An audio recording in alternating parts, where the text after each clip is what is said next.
Let's talk about the real reason Denver keeps showing up on North Korea's list of targets. New laws hit the books in Colorado today. Let's celebrate with switchblades. Everyone thinks of West Side Story, the Sharks and the Jets. Her talents solve crimes as she gets inside the memories of witnesses. Any detail that the person I'm interviewing can remember, I encourage them to tell me. Let's see how she draws out a sketch. A candidate for governor tells a story of fiscal responsibility. Let's see if it's true. And the Botanic Gardens has an issue. It's become a big problem that needs to be addressed. Let's see if chickens can fix it. Next. Denver seems to be on every hot list there is these days, including the lists of North Korean hot nuclear targets. You'll see this on the national news all the time. Big red dot on Denver. Are we really a target? Or do news editors in the Northeast just struggle to name any other city between Chicago and L.A.? Our Steve Steger took a look.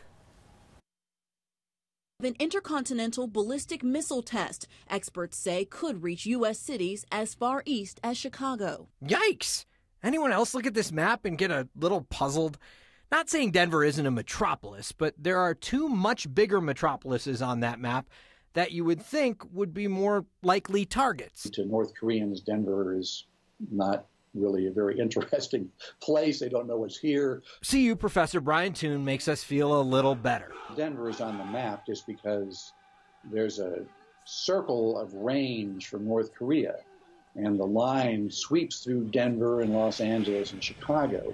It's like if you're on an airplane and you're going North Korea, you don't go straight on a flat map, you go up over the pole. Makes sense. Yet there is a reason our area would be a target in a nuclear conflict. We are awfully close to what's become known as the nuclear sponge, a series of intercontinental ballistic missiles a lot of experts say are just there as a target. 150 ICBMs in a 9,600 square mile range in northern Colorado, eastern Wyoming, and western Nebraska, all controlled by the F.E. Warren Air Force Base near Cheyenne. They're an obvious target because you know exactly where they are. The basic thought process, a nuclear power would have to attack here first, which would likely deter them from hitting elsewhere. If you don't give them a target they can hit, they'll use their missiles to attack San Francisco and San Diego and New York. There are a lot of people who, of course, would disagree. The good news, the experts say, it would take a much larger nuclear power than North Korea to consider hitting here. Defense Secretary James Mattis was asked about the nuclear sponge during his confirmation hearings. He told senators he believes the sponge will actually scare away countries because it would cost a lot to hit those targets. And of course, this was more of a thing during the Cold War than it is now. You know, all the experts really saying that North Korea and the nuclear sponge probably wouldn't be two things that would mix at all. Sure, they don't have enough bombs to do that kind of thing, and the thought is, what, we're just not special enough, I suppose, for their one, if they can get one going. Right, but since it's got us all talking. Yeah, indeed. All right, Steve Steger, thank you. Hey, happy dog in a hot car day, Colorado. Of course, there is no such thing as a happy dog in a hot car. That is kind of the point of the law that goes into effect today, hence my greeting. The law was an unintentional result of one of the very first stories that we prepared for next. You at home saw it. Dog in the hot car, called your state legislator, suggested limited immunity for people who break into cars to save pets or people in distress. And it's one of about 200 new laws going into effect today. You can read through them all in the link in the next section of 9news.com. And now a story about a Democrat and a Republican in a room full of knives and how a Broadway musical influenced Colorado's weapons law until today. Here's Noel Brennan.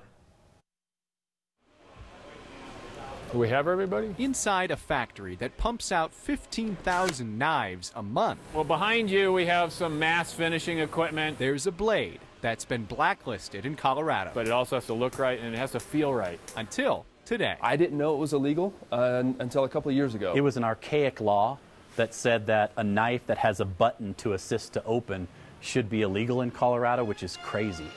Crazy, unless it's 1963 and you're a state lawmaker who just saw West Side Story.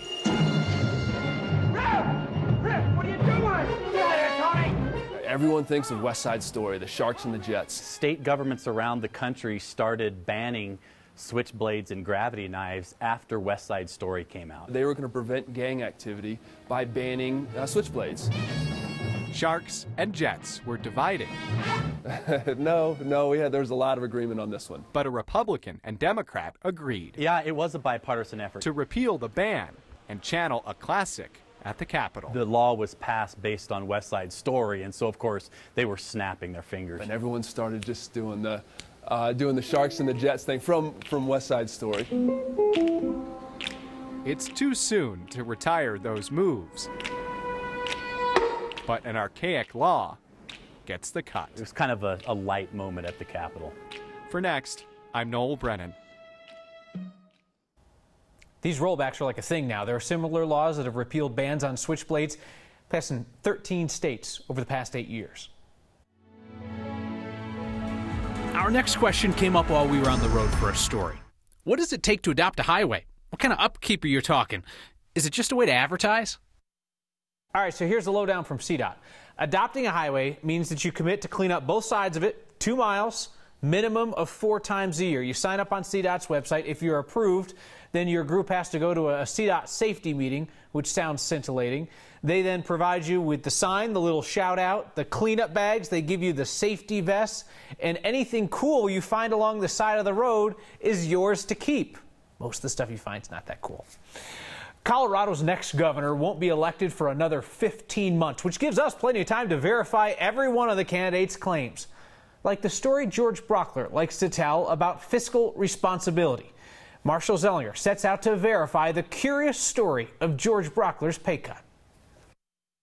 First thing I did was to go to our county commissioners and ask to cut my pay. And I said, I want you to make me the lowest paid DA in the state of Colorado. I want you to make me the lowest paid district attorney in the state of Colorado. And so they looked around, they considered it. Those bastards did it. They made me the lowest paid DA in the state of Colorado. We set out to verify this story told repeatedly by District Attorney George Brockler on the campaign trail as he runs for the Republican nominee for governor. We talked with Brockler himself and 2 Arapahoe County commissioners. I always tell the story from the standpoint of before I got sworn in and after I got elected, I went to the county commissioners and asked them to make me the lowest paid DA in the state, and they did. That part of the story is true until his contract got richer 1 year later. His first year as DA in 2013, Brockler made $130,000, the minimum required by a state law you never knew existed. In 2013, Brockler and 9 other district attorneys were paid the minimum. In comparison, the DAs in metro areas, Denver, Jefferson, Adams, and El Paso counties, all made more than $200,000. Despite the fact that I asked them to make me the lowest paid DA in the state for all 4 years, they chose to do it for only 1 year. After 2013, Brockler got annual raises, taking him to $143,000, $156,000, $165,000, and $195,000 this year. One Arapahoe County commissioner told us the commissioners, and not Brockler, chose to add the annual increases to keep the job competitive for the next DA. Another Arapahoe County commissioner told us she has no recollection of doing it for that reason. Bottom line, Brockler's story that he asked to be the lowest paid DA is true. He just leaves out that he makes 50% more today.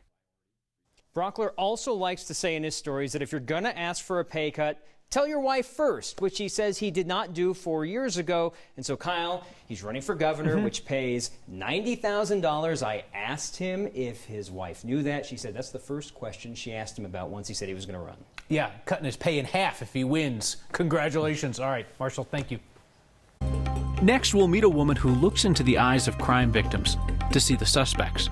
Lakewood police looked into the eyes of a 13-year-old and saw a future colleague who has an uncertain future. And the Botanic Gardens hires 2 really cheap employees. Will actually go right out of their coop and just go to work catching the beetles off of the plants. That's next.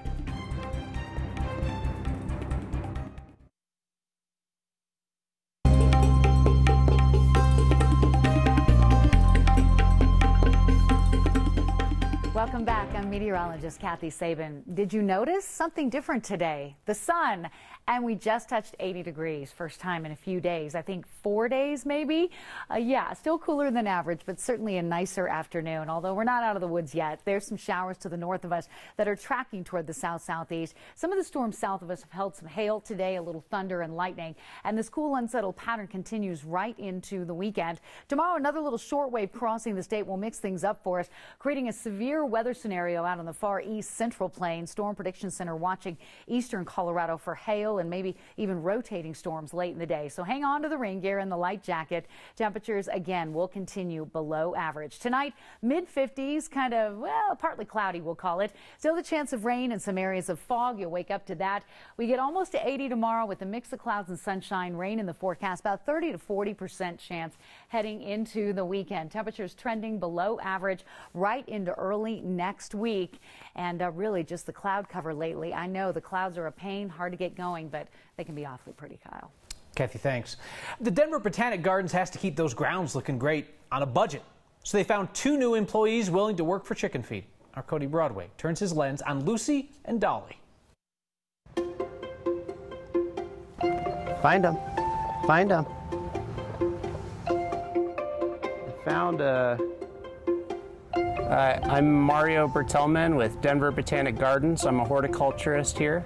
I take care of several gardens here at the Denver Botanic Gardens. So this started out as kind of a joke. I had posted a little video of my chickens in the yard catching beetles off of plants.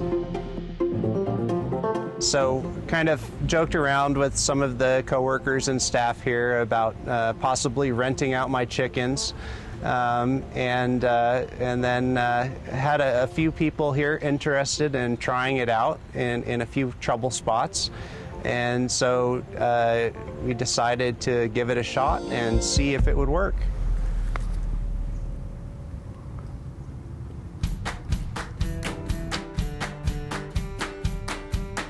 I would say the chickens are sort of employees here at the gardens. They're definitely putting in work here, kind of volunteering their time, but getting paid in lots of Japanese beetles. The chickens have their challenges as well. They certainly have minds of their own, and on certain days they are not as up to catching the beetles as others. We've been trying it about once a week currently, and has been shown to be pretty effective overall. I'll bring the chickens into the gardens as long as they are wanted here, and as long as they're providing a benefit to the gardens and helping with the Japanese beetle population. I feel greatly honored to have that trust and to be given access to these people to try to help out. Her talent is drawing out suspected criminals. And Conifer Super Swimmer is still swimming. Hasn't stopped. Not since we checked in yesterday. A progress update next.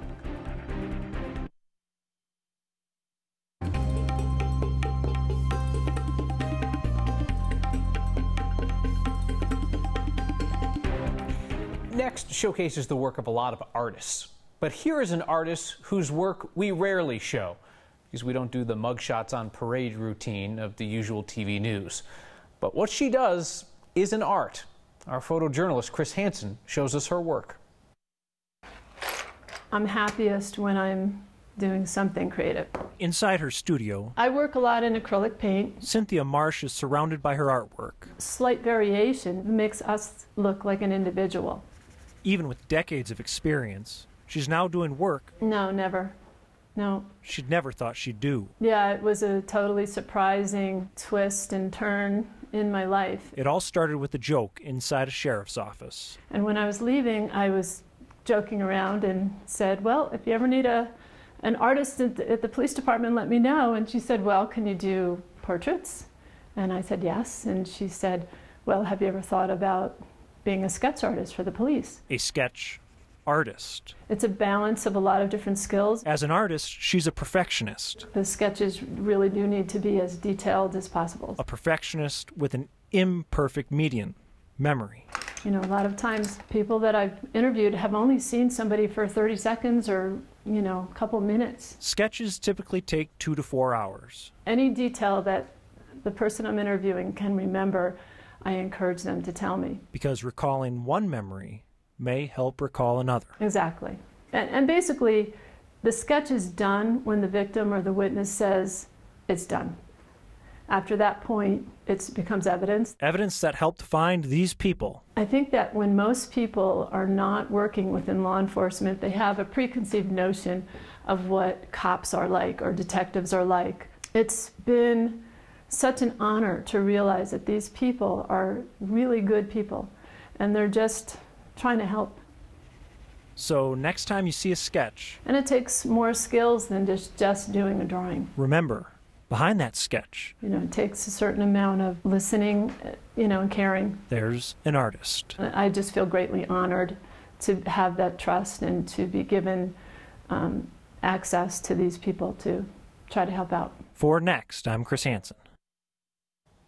Marcia's work extends beyond the typical sketches you'll see on TV. She's done age progression portraits, even two-dimensional reconstructions from recovered skulls. She says she's worked with more than a dozen law enforcement agencies along the Front Range. This next story isn't about a public servant in trouble. A teacher got caught cheating, a nurse stealing drugs. This next story is about a civil servant, a bunch of them, doing the right thing. Like 99% of them do every single day and never make the news. They are the good ones, and they're almost all good ones. Lakewood police officers spent their morning making the memory of a lifetime for a 13-year-old. Trevor Kling has an aggressive form of brain cancer. He's been through 14 months of chemo, 34 radiation treatments. All that time, he has missed only 1 day of school. He has a near-perfect GPA. Trevor's always wanted to pursue a career in law enforcement. Today, he was sworn in as an honorary Lakewood police agent. Honorary police sergeant. Saw the packed room in here today. Just, we have a lot of respect for people that go through adversity, and Trevor really represents courage and strength, to battle adversity. And it's good for all of us to, when we think we have a difficult time or things are tough for us or tough in this job and in this profession, and we look at a young man like Trevor and we see his courage and commitment, and really kind of invigorates all of us and makes us realize how precious life is, and really we value his courage and dedication and commitment too. If you spot one of the good ones doing the kind of thing that doesn't always make headlines, please let us know. Email next@9news.com or get our attention with the hashtag #HeyNext. In a moment, a road sign suggesting that math is hard, even for CDOT. And an update on the local woman who has been swimming since this time last night.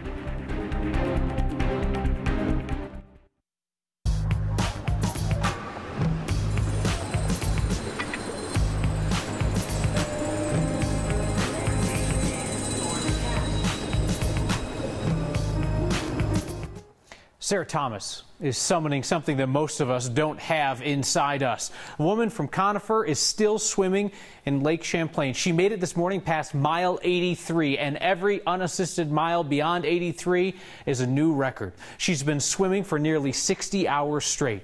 Her crew says the winds were nasty this morning, about 15 to 20 knots. You know it's bad when the crew has to bail out your dinghy. No bailing for Sarah. She's aiming for 104 miles by tomorrow morning. Keep you updated. It is a sign, an incorrect one, spotted by Justin Perrin. It's been bothering him for a bit. He finally sent it next way. He said, when you're headed back to Denver, east on 285 in Grant, there's this sign that says 11 miles to Bailey, 45 miles to Denver. All right, so then you go the 11 miles into Bailey, and as you're leaving Bailey, the next sign says 46 miles to Denver. How is that possible? Have I gone backwards, Justin said? Should it be like 34 miles to Denver? We asked CDOT if people are just driving in loops or what it is, and they said the sign order has gone to the sign shop. They'll make the changes and we'll install a new sign with the correct mileage at Grant. It's the first sign that's wrong. We'll let you know when we get a picture of that corrected sign. We've heard from a couple of you in feedback tonight who have participated in Adopt a Highway programs. One person says they found a $100 bill. Another person said they found a body. So I guess lesson is life is full of surprises. We'll see you next time.